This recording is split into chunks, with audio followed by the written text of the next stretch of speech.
Hello. ഇന്ന് ഞാൻ പറയാൻ പോണ കഥ എന്നെപ്പോലെയുള്ള അഥവാ എൻ്റെ എന്നെപ്പോലെയുള്ള ആൾക്കാർക്ക് പെട്ടെന്ന് റെസോണേറ്റ് ആവുന്നൊരു കഥയാണ്. നമ്മുടെ ഈ വരയ്ക്കുന്ന പടം ഉണ്ടല്ലോ, ഈ വരയ്ക്കുന്ന പടം എനിക്കും എൻ്റെ അനിയത്തിയുടെ ജീവിതത്തിലെ ഏറ്റവും വിലപ്പെട്ട ഒരു സമ്മാനമായിരുന്നേ. എല്ലാ പെൺകുട്ടികളെ പോലെ തന്നെ എനിക്കും എൻ്റെ അനിയത്തിക്കും ഏറ്റവും ഇഷ്ടമുള്ള ഒരു കാര്യമായിരുന്നു വണ്ടി ഓടിക്കുക എന്നുള്ളത്, അഥവാ നമ്മുടെ സൈക്കിള്.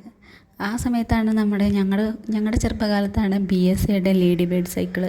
അന്നേരം എൻ്റെ അച്ഛനും അമ്മയ്ക്കും ഇത് വാങ്ങിച്ചു തരാനുള്ള വശമൊന്നും നമുക്ക് ഉണ്ടായിരുന്നില്ല. എന്നിരുന്നാലും മക്കളെ വിഷമിപ്പിക്കണ്ടല്ലോ എന്ന് വിചാരിച്ച ഒരു സെക്കൻഡ് ഹാൻഡ് ആയിട്ടാണ് ഞങ്ങൾക്ക് വാങ്ങിച്ചു തന്നിട്ടുണ്ടായിരുന്നത്. അതും അവരും ഹാപ്പി ആയിരിക്കും, നമ്മളും ഹാപ്പി ആയിരിക്കും. ആ സമയത്ത് ഇറങ്ങിയ സിനിമയുണ്ട്, ഓർക്കുന്നുണ്ടോയെന്ന് അറിയത്തില്ല. നമ്മുടെ 2 സിനിമ നടിമാർ ലേഡി ബേർഡിൻ്റെ സൈക്കിളിൽ ഫ്രണ്ടിൽ നിറച്ചു കൊട്ടയിൽ പൂക്കളമൊക്കെ ആയിട്ട്, അത് തന്നെ നമ്മുടെ സ്വപ്നക്കൂട്. ആ സിനിമ ഇറങ്ങിയ സമയത്താണ് ഈ ഒരു സൈക്കിള് പെട്ടെന്ന് ഞങ്ങൾക്ക് ആകർഷകമായിട്ട് തോന്നിയത്.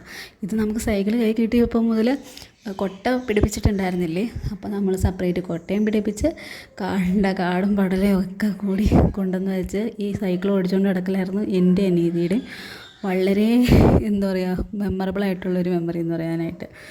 ഈ ദൂരദർശനിൽ ഞങ്ങൾക്ക് എപ്പോഴും ഞായറാഴ്ച ദിവസങ്ങളിൽ ഫുൾ ഈ പടമായിരിക്കും. അതുകൊണ്ട് തന്നെ ഈ ഒരു ബ്രാൻഡിനെ എപ്പോഴും ഓർത്തിരിക്കുന്ന ആ പണ്ട് കാലത്തെ ആ ഒരു മെമ്മറി കൊണ്ടാണ്. അതുപോലെ തന്നെ ഞങ്ങളുടെ ഈ ഒരു കാര്യം ചിലപ്പോൾ ചെറിയൊരു കാര്യമായിട്ട് തോന്നുമായിരിക്കാം, പക്ഷെ ഞങ്ങളെപ്പോലെയുള്ള നമ്മുടെ മിഡിൽ ഫാമിലിയിൽ ജീവിച്ച് വളർന്ന കുട്ടികൾക്ക് കുറേ കൂടുതലും റീസണേറ്റ് ചെയ്യാൻ പറ്റുന്ന ഒരു കാര്യമായിരിക്കും BSAയുടെ ലേഡി ബേർഡ് സൈക്കിൾ എന്നത്. ഇത് അന്നേരത്തെ ഒരു എന്താ പറയുക, ഒരു വല്ലാത്തൊരു നമുക്കൊരു ഇതുണ്ടെങ്കിൽ അത് നമ്മൾ അവരുടെ ഇടയിൽ നമ്മളായിരിക്കും ഒരു താരമായിട്ട് വന്നേക്കുന്നത്. അല്ലാതെ സൈക്കിളും ഇല്ല ചുമ്മാ നടന്ന് പോകുന്നതൊക്കെ എൻ്റെ ഭയങ്കര പുച്ഛമായിട്ടുള്ളൊരു സംഭവം ഉണ്ടായിരുന്നു. പിന്നെ ഒരു പരിപാടിയായിരുന്നു ഈ സൈക്കിളിന് ചുറ്റും നമ്മൾ മുത്തിടലെന്ന് പറഞ്ഞ സംഭവം.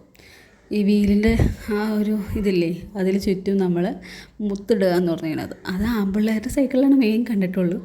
ഞങ്ങൾ 2 പെൺപിള്ളേരായതുകൊണ്ട് തന്നെ ഞങ്ങൾക്ക് അതൊക്കെ ഭയങ്കര താല്പര്യമുള്ള കാര്യമായിരുന്നു. അപ്പോൾ അങ്ങനെ മുത്ത് മേടിച്ചിടുക, കൊട്ട വയ്ക്കുക, അതുപോലെ സൈക്കിളെന്നും പോയി കുളിപ്പിക്കുക, ഇതൊക്കെയായിരുന്നു ഞങ്ങളുടെ ജോലികളും. ഞങ്ങളുടെ ചെറുപ്പകാലത്ത് ഭയങ്കര വലിയൊരു